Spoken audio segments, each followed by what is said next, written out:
It's Tuesday morning. You are drinking your coffee and you open up a free app on your phone to check your credit score. You see the number has gone up by 8 points. It is bright green. It says excellent.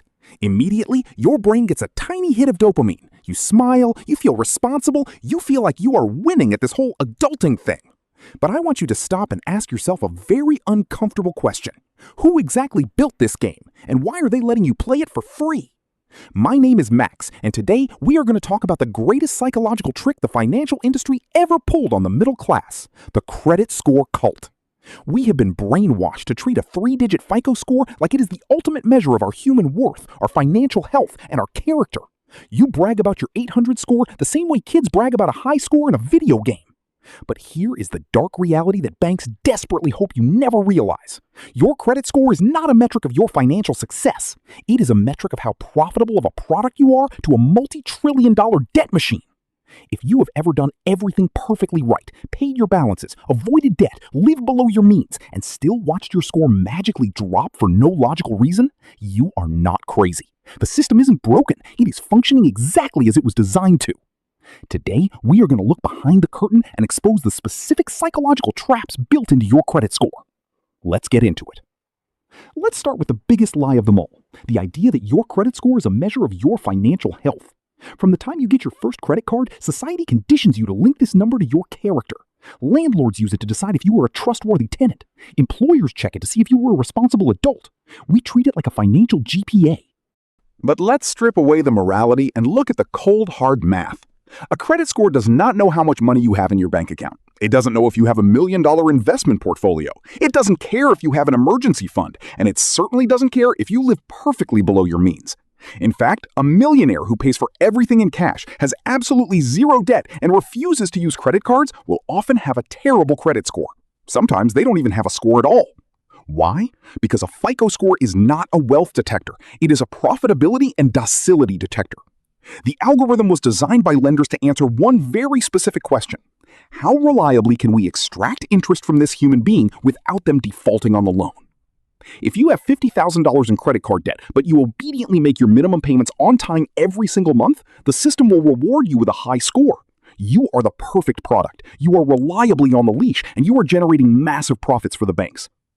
When you see that 780 or 800, you aren't getting an A+ in financial health. You are getting an A+ in being a highly profitable, perfectly obedient borrower. Let's move to the second trap, the utilization paradox. I like to call this the invisible leash. Credit utilization makes up 30% of your entire FICO score. It is the ratio of how much credit you are using versus how much you have available.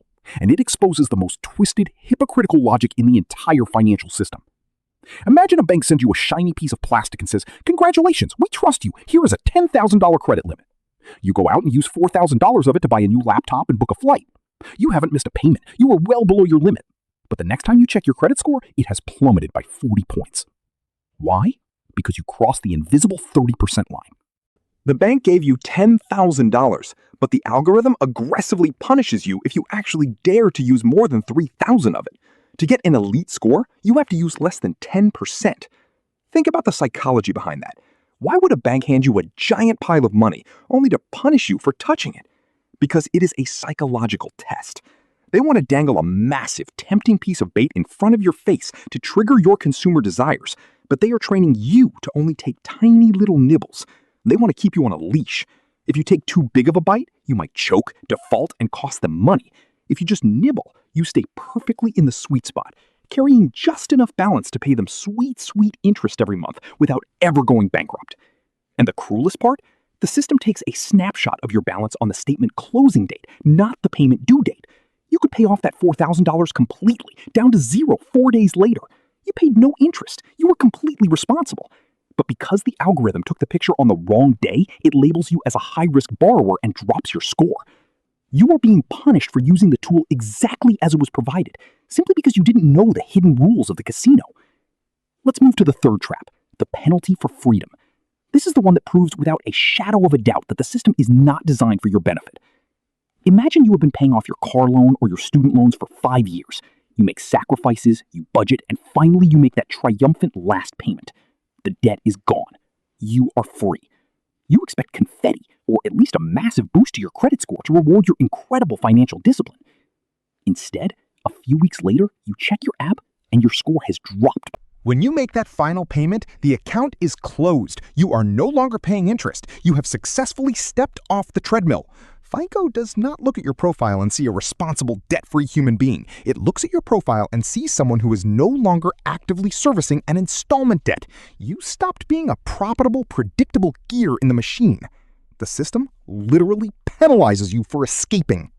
They don't want you to be debt-free. A debt-free citizen is an unprofitable citizen. They want you to immediately go out and finance another car so you can get your score back up. They use the psychological pain of a dropping score to bully you back into the debt matrix. Let's move to the fourth trap, the free app casino. How many times a week do you open up an app on your phone just to check your credit score? It's free, the interface is colorful, and it's heavily gamified. But there is a famous rule in the tech industry. If the product is free, you are the product. These free credit monitoring apps are not financial charities designed to help you build generational wealth. They are highly sophisticated lead generation casinos. Notice what surrounds your bright green credit score on that screen. It is an endless, targeted feed of pre-approved credit card offers, personal loans, and auto refinancing deals. They monitor your financial data in real time. If you pay off a large balance, they know you suddenly have available credit, so they hit you with a premium travel card offer. If your utilization spikes and your score drops, they know you are financially stressed, so they hit you with a debt consolidation loan.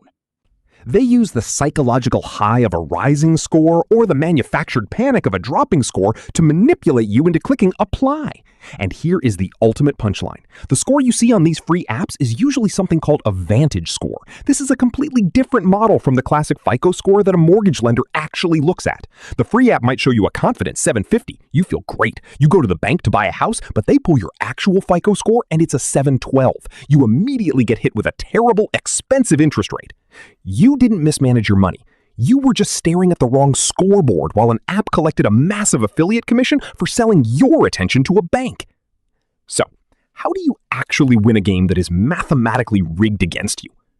You stop playing. To be clear, I am not telling you to trash your credit. You live in a modern economy and you need a decent score so you don't get absolutely robbed on interest rates if you ever need to buy a house. But you need to stop worshiping the number.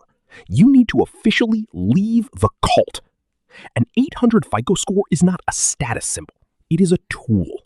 Use the tool when you need it, but do not let the tool use you. Starting today, I want you to turn off the push notifications for those free credit monitoring apps. Stop logging in every Tuesday morning to see if you went up or down 3 points. Stop letting an algorithm built by billionaires dictate your emotional state.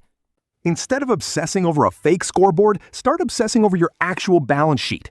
The financial industry desperately wants you to build an 800 credit score so that you can borrow more of their money. But the truly wealthy want to build a massive net worth so that they never have to borrow a single dollar ever again.